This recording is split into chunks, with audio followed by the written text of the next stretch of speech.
asisten perawat tanpa lisensi. Benar ya?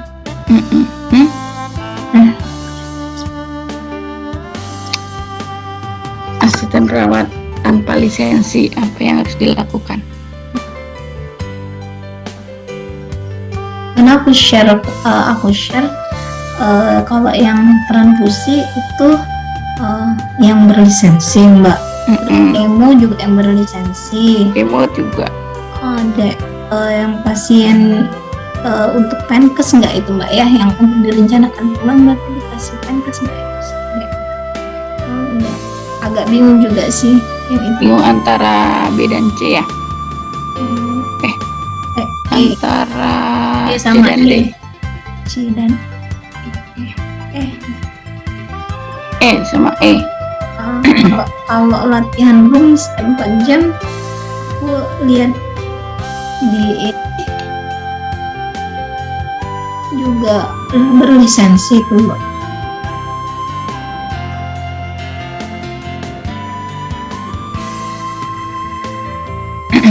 Ini kan yang perlu digarisbawahi asisten perawat ya. Asisten perawat sama paling sesuai. Nah, kalau yang jawaban A ini harus punya lisensi. Kalau B juga punya lisensi ya. Kalau yang untuk ROM, asisten perawat itu udah terlatih untuk tindakan ini. Oh, berarti boleh.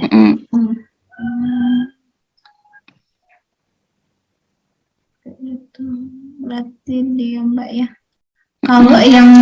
Kalau yang DM sebelum pulang tuh butuh penjelasan. Berarti ini itu koordinasinya sama. Yang berlisensi ya, Mbak ya. Kalau yang DM ini sebelum pulang dia harus ada penjelasan dulu tentang manajemen diabetes, kemudian dia harusnya berarti punya layanan kayak home care kayak gitu. Jadi koordinasi si perawatnya ini harusnya. Ini kan yang ditanyakan perawat register yang paling sesuai untuk asisten perawat. Jadi jawabannya yang D. Yang D. Kenapa kalau pasca pembedahan enggak, Bu? Ini pasca pembedahan baru selesai benar dari ruang operasi atau gimana? Mana? Kalau yang E itu pasca pembedahan maksudnya setelah baru selesai. Baru selesai pembedahan. Baru selesai, Mbak ya. Baru selesai pembedahan. Jadi kalau perawat yang asisten perawat itu tanpa lisensi dia memang sudah ahli untuk melakukan ROM. Berarti boleh. Kira nggak boleh. Selanjutnya, paham Mbak di sini? Insya Allah paham Mbak. Ini ya manajemen keperawatan. Iya. Berarti kalau yang untuk lisensi itu Mbak, dia itu kalau dilihat cuman untuk ADL pasien kayak gitu ya Mbak ya. Selain untuk yang ADL ini kan room kan maksudnya udah tindakan ya Mbak ya. Iya. Selain room itu biasanya apa lagi Mbak? Kalau untuk yang tindakan-tindakan kompetensi perawat. Tapi yang agak ini ya Mbak ya. Ada contohnya taruh. Oke, selanjutnya.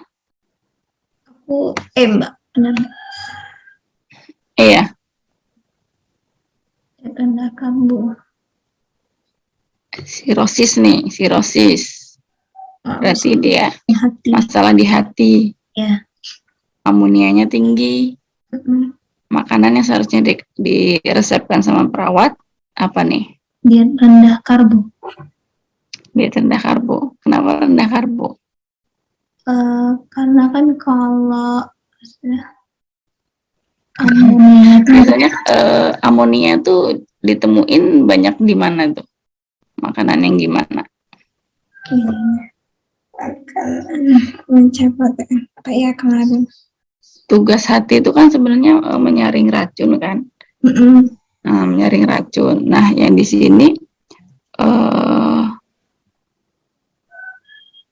biasanya amonia itu banyak terdapat di makanan-makanan yang tinggi protein.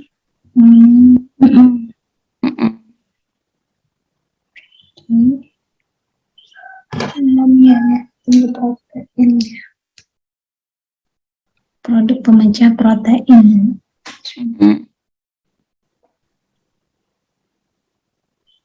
Kayak apa?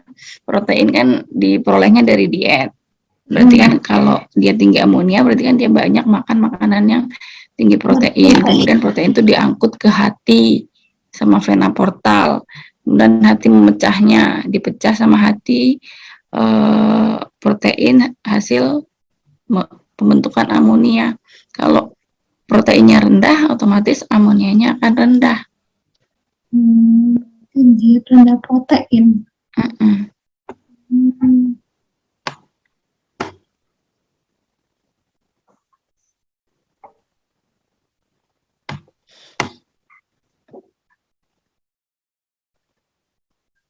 Jadi Mbak Dwi harus tahu makanan yang perlu digarisbawahi kan di sini berarti ini ya amonianya. Amonianya, Mbak. Amonianya berarti apa sih makanan apa sih yang mengandung amonia gitu. Kalau amonianya tinggi berarti harus diturunin. Berarti makanan-makanan yang banyak mengandung amonia itu salah satunya adalah makanan yang tinggi protein.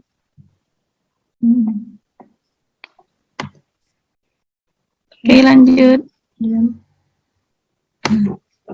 Ini kalau Dwi lihat itu Mbak. Iya. Yang kemarin. Tapi di ada antara potensi karena dia itu pasti darahnya ini kan tinggi. Ini kita harus tahu nih tanda-tanda sindrom putus alkohol. Berarti kan yang perlu digarisbawahi sindrom putus alkohol. Nah, tanda-tandanya apa aja? Hipotensi masuk enggak? Kalau hipo enggak. Enggak, biasanya dia hiper ya. Iya. Gemetaran masuk. Masuk dia. Ketagihan masuk juga. Stupor enggak masuk dia. Lemah masuk. Kaku otot tidak masuk. Hipotensi enggak masuk kan tadi. Dengan tremor masuk. Lemah masuk. Hipertensi masuk. Perubahan kesadaran masuk. Halusinasi masuk. Nah, yang yang nggak masuk menarik diri. Oh, aku tuh agak bingung Mbak menarik diri. Tapi dia lebih sering halusinasi. Perubahan kesadaran bisa. Aku bingung sini kemarin. Gejala sindrom putus alkohol itu termasuk di dalamnya tuh ada ansietas sama insomnia. Itu juga masuk juga. Gelisah, demam, delusi.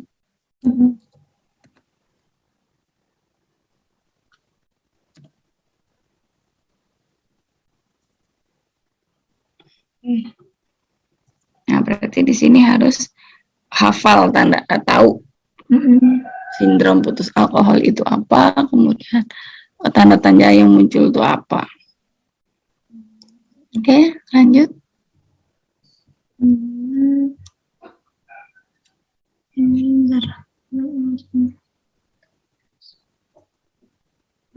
Soalnya bisa dibawahin, Mbak. Bentar. Oh, bentar.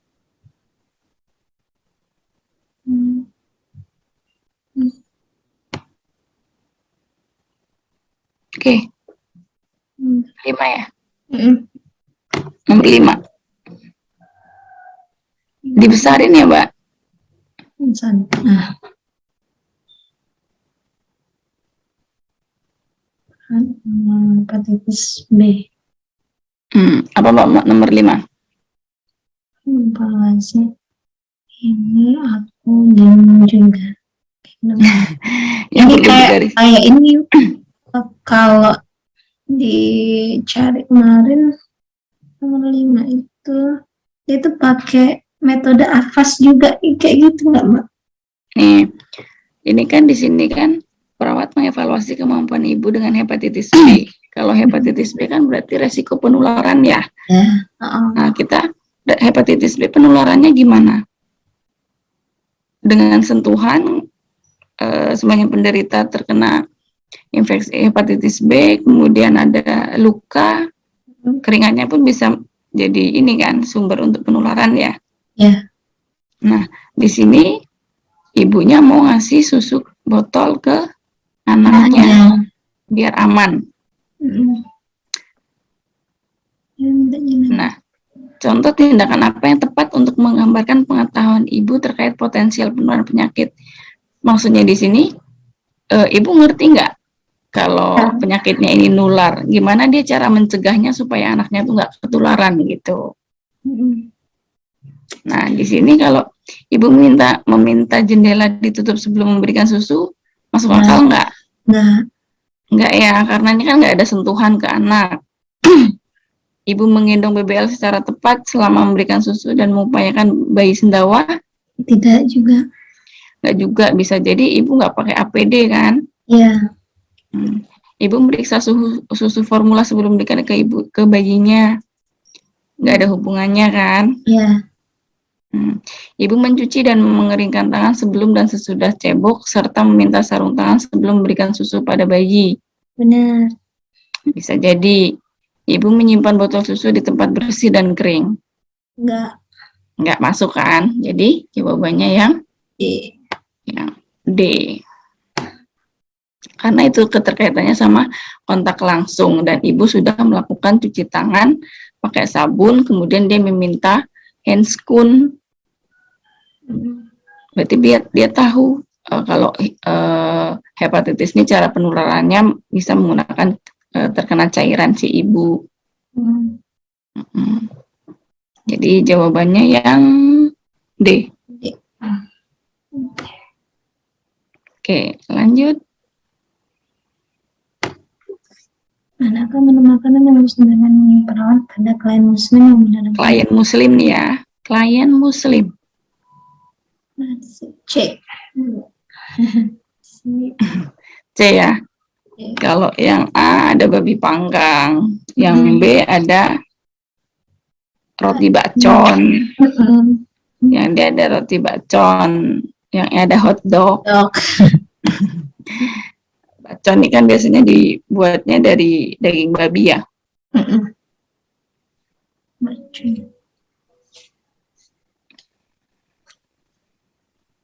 Oke, selanjutnya nomor 7.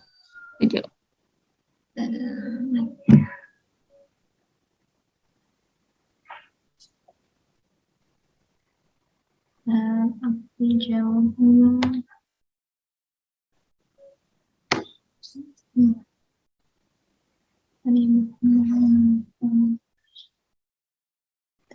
ayah.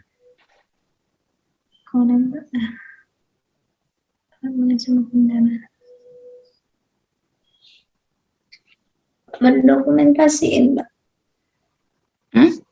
Dokumentasiin. Ini sebenarnya kan kasusnya di sini terjadi keluar lohea ya. Lohea itu kan sebenarnya normal kan. Kalau untuk keluar darah pada hari pertama sampai hari ketiga itu sebenarnya normal kan Mbak ya? Normal. Yang ditakutkan nggak normal nih kan bekuan darahnya keluar sebesar 1 cm. Nah, berarti ini yang kita garis bawahi besar dari 1 cm. Kemudian ini dianggap nggak normal. Sebabnya takutnya dia terjadi atonia uterus atau jaringan plasenta masih ada yang tertinggal sehingga banyak kehilangan darah. Ini resikonya terjadi perdarahan. Nah, meski ini kan sebenarnya harus didokumentasikan juga ya. Iya. Harus didokumentasikan juga. Tapi yang kita harus garis bawahi juga yang paling tepat. Itu C Mbak ya. atau ada demi juga. Yang Gimana, paling Kak? tepat dokumentasi boleh bisa itu dilakukan, cuma sebelum mendokumentasikan apa dulu gitu. Itu kan Berarti memberitahukan ke petugas kesehatan. Ini kan takutnya ada tadi atonia uterus atau jaringan plasenta yang masih tertinggal sehingga dia masih kontraksi, mengeluarkan darah yang banyak. kapan kita pilihnya dokumen, kapan kita pilihnya memberitahu petugas gitu. Kalau untuk tindakan awal yang tepat kan memberitahu dulu. Setelah memberitahu dulu mungkin nanti kan dilakukan pengkajian. Kenapa sih darah ini keluar? Nah, baru didokumentasikan. Oh, berarti kalau misalnya soalnya itu kayak ada masalah, baru kita diberitahuin dulu baru dokumentasi gitu. Kalau misalnya kayak cuman kita meriksa tanda-tanda vital gitu, berarti itu langsung dokumentasi. Kalau ini kan takutnya ada kegawatan.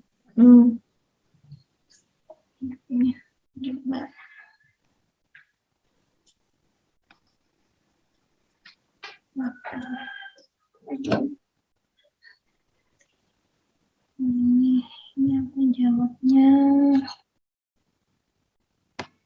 manajemen nih.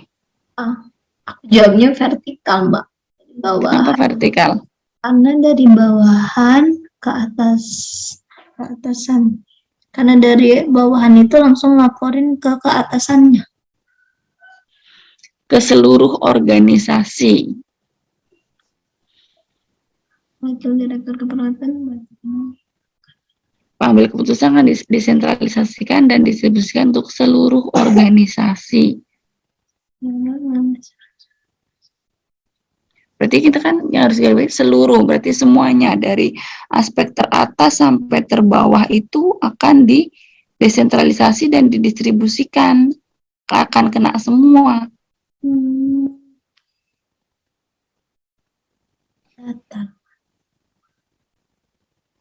Kalau horizontal tuh sama. Apa?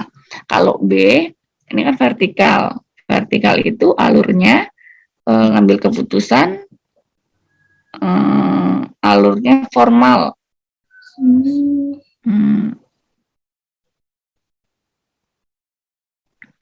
Kalau vertikal nih manajemennya berarti yang di atas. Iya. Vertikal.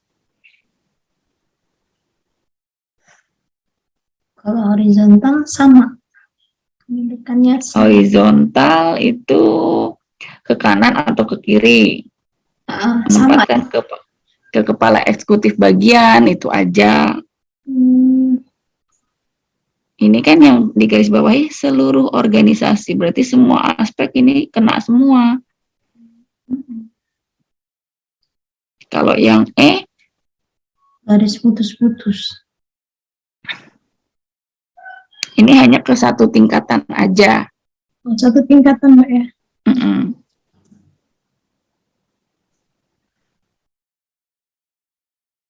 Kalau yang datar ini dari level operasi didelegasikan ke semua sampai level operasional terbawah.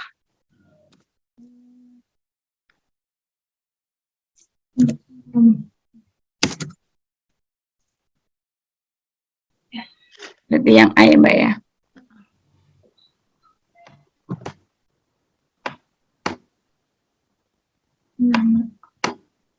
Paham, Mbak?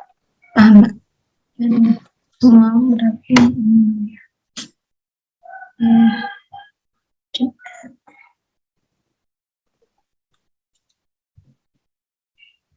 Oke, lanjut. 9. 9 semester. Aku pilihnya melalaikan, Mbak. Melalaikan.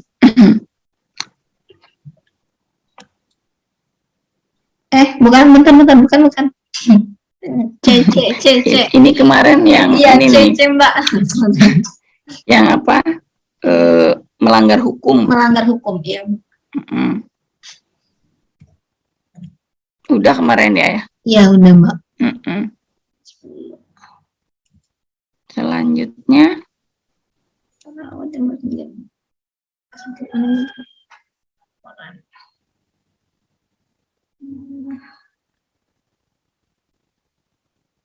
ini aku bingung antara C sama D.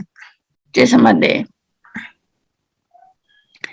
Nah, yang perlu digarisbawahi di sini berarti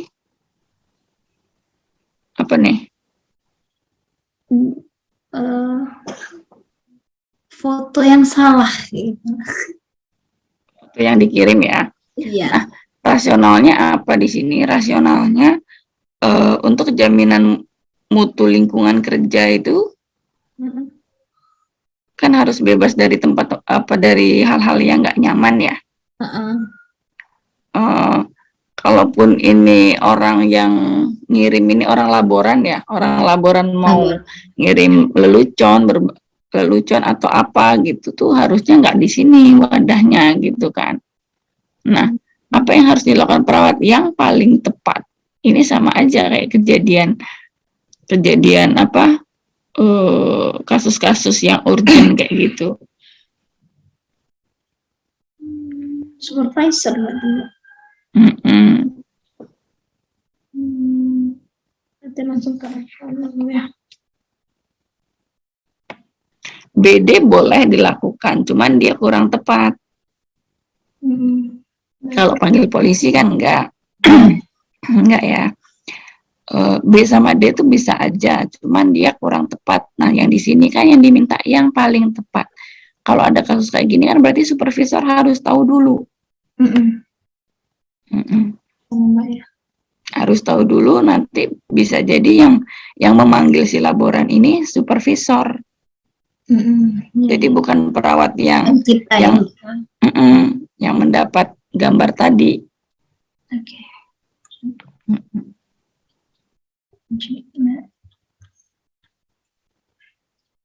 Oke, lanjut. Ini aku dapatnya kemarin. Ini aku baca tuh menarik diri, Mbak. Nggak mau ketemu sama orang. Bilang kematian. Yang ini sakit terminal ya. Iya. Sakit terminal itu berarti kan kemungkinan sembuhnya nggak ada gitu ya. Udah ini meninggal gitulah ya. Kalau untuk nyeri enggak lah. Mungkin ada nyerinya ya, cuman dia kan yang dimintakan ini nyerinya mungkin ada, cuman yang dimintakan distresnya. Ya. Ya kan? Distres yang paling umum itu memang yang paling umum cemas yang muncul ya. Cemas yang paling muncul. Kalau nyeri, depresi, marah, menarik diri, itu juga muncul. Tapi di sini kan yang diminta gejala distres yang sering ditemui. Berarti lebih ke cemas ya, Mbak ya? Yang paling umum.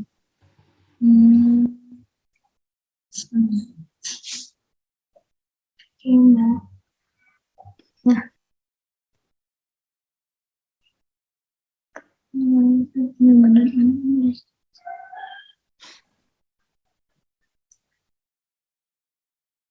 Ini B, Mbak.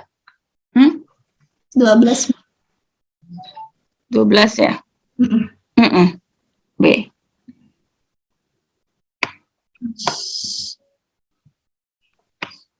Ini kan yang paling umum muncul. Kalau nyeri, depresi, marah, menarik diri mungkin dia bisa muncul. Cuman nggak semuanya pasien itu merasakan itu. Kalau yang cemas, rata-rata pasien dengan penyakit terminal dia akan merasakan cemas. Kalau yang jawaban A sama E itu diabaikan. karena kan nggak semua pasien ini merasakan itu, respon seperti itu. Oke. Oke, lanjut. 13 Mbak. Klien mengalami tinggi berat tenaga instruksi yang harus diberikan perawat pada klien untuk membantu mengontrol vertiganya. Menghindari pergerakan kepala tiba-tiba. Iya. Soalnya pada vertigo Diet juga bisa ya. Diet. Cuman kan di sini nggak ada. Untuk mengontrol. Untuk mengontrol berarti kan menghindari pada saat menghindari.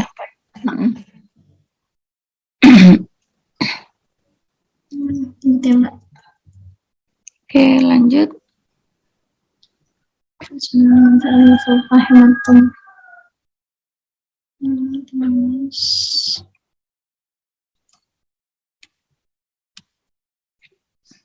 Tanda-tanda memar hebat. Tanda-tanda memar hebat. Kalian bersepakat dengan anestesi.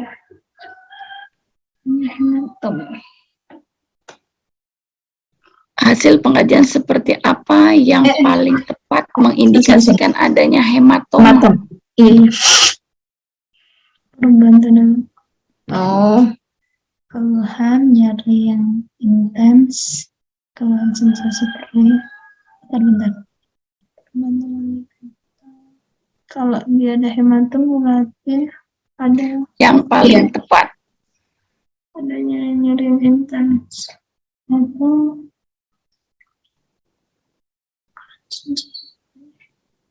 perih.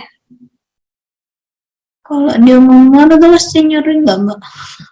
Iya, nyeri. Nyeri yang intens. Nyerinya intens. Soalnya. Jadi pilihannya itu C dan D. Keluhan sensasi tidak bisa. Kalau yang untuk tanda vital, tanda memar hebat itu abaikan aja. Jadi kita fokusnya ke apa? C dan D. Indikasi adanya hematoma.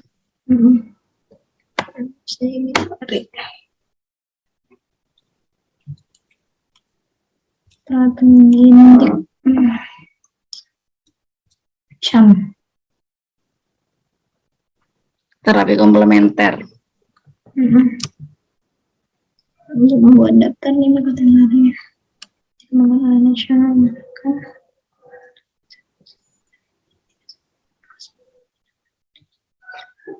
aku carinya itu dapatnya D. Apa? Aku dapatnya itu D. D ya? Iya, benar D. Jadi kita harus ini kan 5 kategori pengobatan komplementer. 5 kategori. Berarti kita harus hafal apa tuh 5 kategori. Jadi yang ditanya bukan terapinya apa aja, tapi kategori-kategori dari CAM itu apa. Kayak praktik profesional, etis, legal, peka budaya, kayak gitu kan. Nah, itu. Ya, benar. Benar ya, Mbak, ya, D ya. D.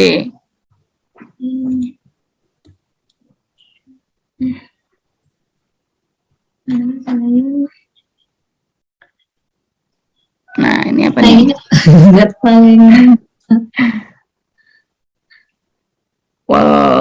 Apa nih? Untuk menggunakan alat cukur manakah yang diusulkan perawat pada alat menggunakan alat cukur elektrik? Kalau infeksi enggak ya, Mbak ya? Enggak, belum sampai ke situ. Pasca operasi, Mbak. Harusnya udah sebelum selesai operasi. Selesai. Tidak keluarkan hukuman.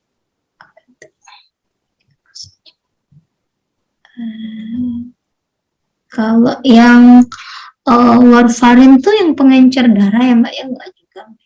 Warfarin itu malah untuk Membekukan darah, Oh, antikoagulan, pembekuan untuk pengguna. anti pembekuan darah.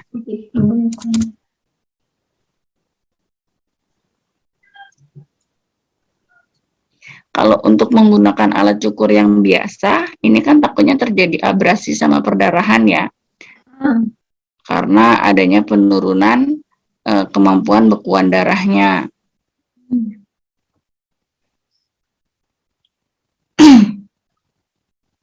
Kalau acetaminophen penghilang nyeri. Seorang memiliki jumlah senang pun terlalu banyak, berarti bisa jadi CM. C. Dikasih obat antikoagulan.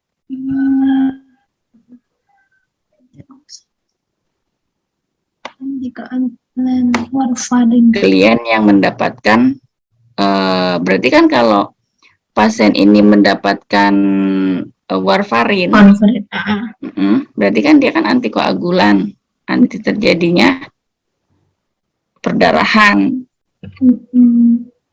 Ini antisipasinya, Mbak. Antisipasinya. Takutnya kalau pasien kayak gini, kemudian dilakukan itu yang manual, alat cukur yang manual, terjadinya abrasi, kemudian terjadi perdarahan, karena kan dia mengalami penurunan kemampuan bekuan darah.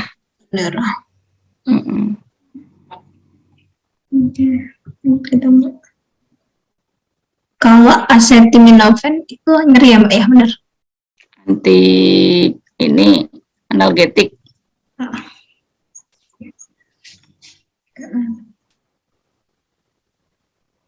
Analgetik.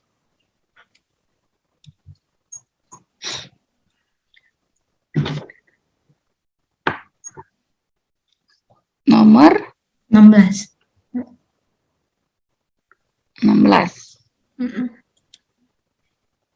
Apa nih? Nomor 16. Iya. Iya. Ini gampang lah ya, ini dianalisa nih. Iya, Mbak. Sakitnya udah terminal, mengembangkan hubungan dekat dengan keluarga klien. Manakah intervensi yang sebaiknya tidak dicampuri perawat selama keluarga mengalami masa-masa tersebut?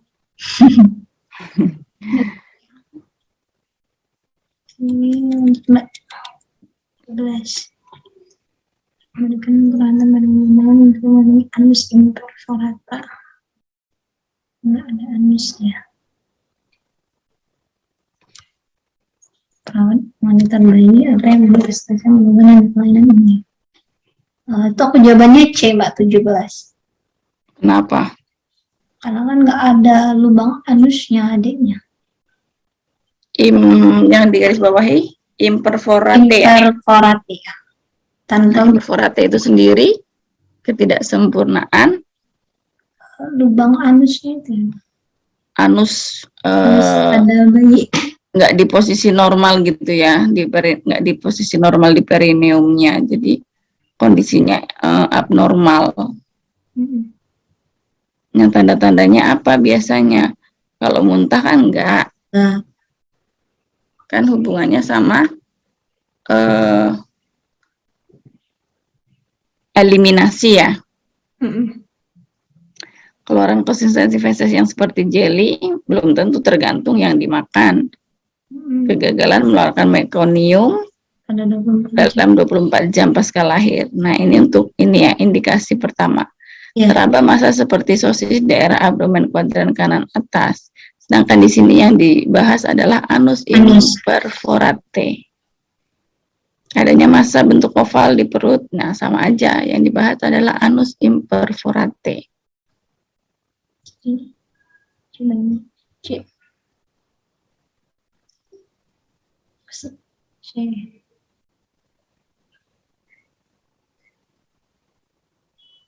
Imperforate itu berarti ada, Mbak ya, tapi enggak di tempatnya.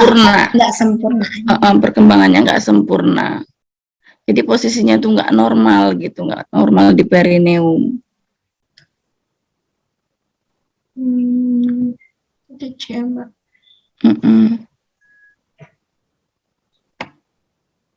Nah, yang paling menentukan untuk kasus ini biasanya dia nggak keluar mekonium selama 24 jam pasca dia dilahirkan. Data lain yang bisa mendukung biasanya dia nggak terbentuk apa kayak lubang anal rektal gitu. Kalau kita jawabnya yang ada massa bentuk oval itu menandakan adanya stenosis.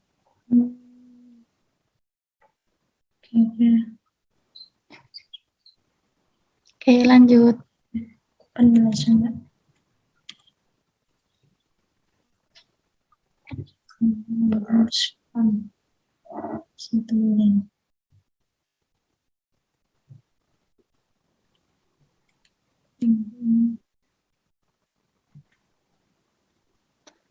Bushfar.